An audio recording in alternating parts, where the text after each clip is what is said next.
Ang ganda naman yan, no? Imbis na bulaklak, paro-paro. Paro-paro siya.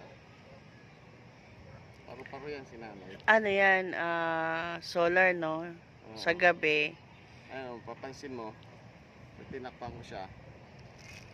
Ito pa. May ilaw. Yung dito sa may puno. Oo nga. Ganda. Pagka dumilim, Sana dinalawa mo na isang flower, isang paro-paro. Tapos kay mami din, pag napaayos natin yung kay mami. na-order na ito ng order.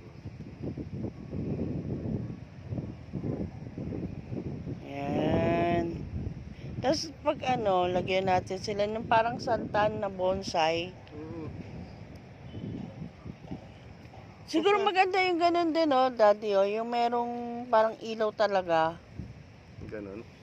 Oo. Bibili ko ng tigdalawa din. Siya kung ilalagay sa gilid. Huwag nang ano, huwag nang bulaklak. Hindi maganda talaga, may bulaklak din. Yung ang bulaklak na lang yung santan.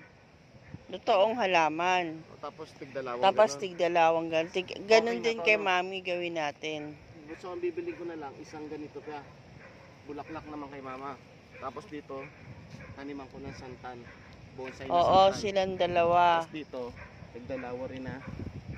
Na ganon, na ilaw. O kasi ano yan eh. Ang tawag dito. Hindi mo siguro hanginan, ano? Lakas ng hangin. Ano na ba? Sabi nga nila, bilang ko na lang daw yung gano'n, no? Ano ba yun? Tatabunan ko na lang ito yung artificial grass. Para hindi na siya, ano? Hindi na siya... Hindi, okay lang yun.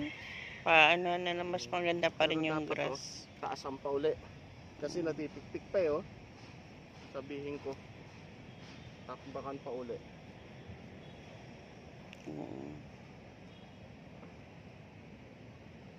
Kailang ha? Kailang mother ha? Hindi ko alam paano ko ito sisindihan eh. Ayan, wala nang ganong hangin.